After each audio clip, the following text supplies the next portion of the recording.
Assalamualaikum warahmatullahi wabarakatuh. Nama saya Anggun Ambarwati.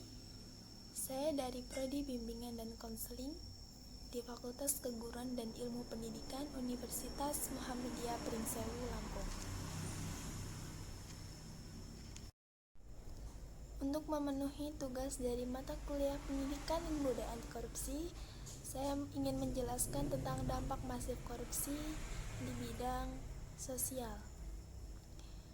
Ternyata selain di bidang ekonomi, korupsi juga mempengaruhi masyarakat di bidang sosial.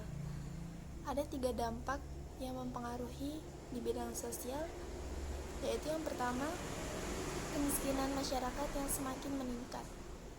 Forum nasional maupun forum internasional menyusun program pembangunan namun belum meredam kemiskinan tersebut, dikarenakan korupsi adalah salah satu penyebab yang paling utama.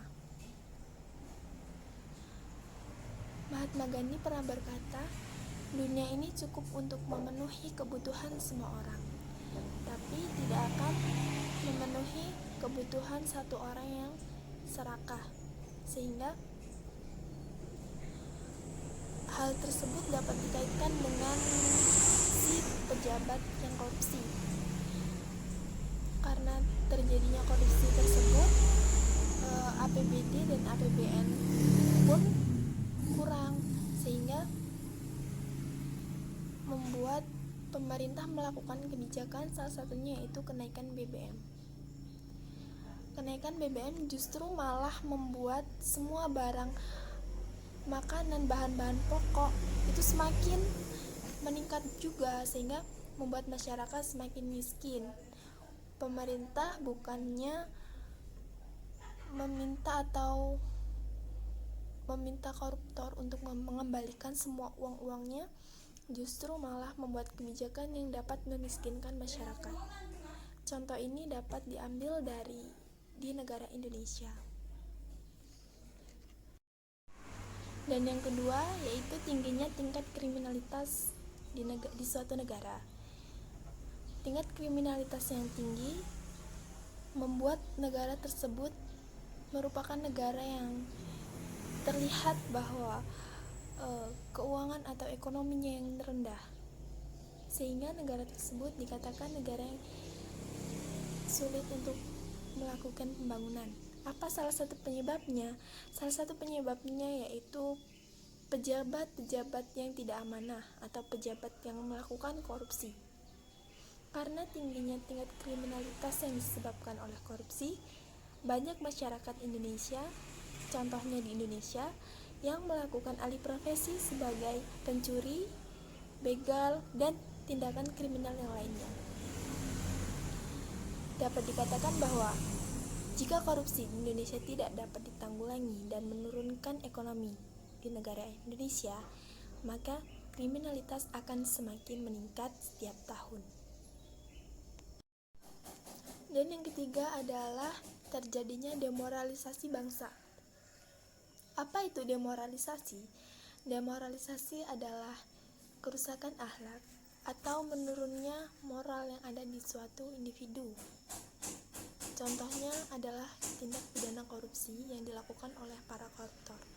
Korupsi merupakan salah satu tindakan yang sangat tidak bermoral, sehingga korupsi memberikan contoh buruk kepada masyarakat Indonesia yang dilakukan oleh pejabat atau petinggi negara yang melakukan penyalahgunaan wewenang yang sudah diberikan atau yang sudah diamanahkan kepadanya. Maka generasi penerus pun akan melakukan tindak pidana korupsi. Mengapa?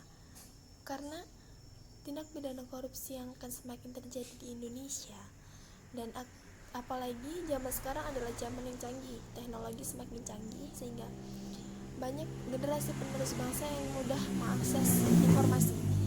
Dengan mengakses informasi yang penuh dengan berita-berita korupsi, maka akan timbul rasa penasaran dalam diri generasi penerus bangsa. Mengapa pejabat melakukan korupsi? Sehingga bisa jadi jika disalahgunakan, maka generasi penerus bangsa akan mencontoh dan meniru tindakan korupsi yang ada. yang dilakukan oleh pejabat atau petinggi negara. Korupsi ini memberikan dampak buruk untuk negara dan untuk kelanjutan generasi penerus bangsa, sehingga yang diupayakan untuk sekarang ini adalah bagaimana menanggulangi korupsi agar tidak berdampak buruk kepada generasi penerus bangsa, dan bagaimana membuat korupsi di Indonesia ini benar-benar tersterilisasi atau tidak ada dan diberantas. Semoga dengan adanya mata kuliah pendidikan dan budaya anti korupsi yang dilakukan di perguruan-perguruan tinggi akan membuat mahasiswa atau generasi penerus bangsa semakin baik moral dan akhlaknya.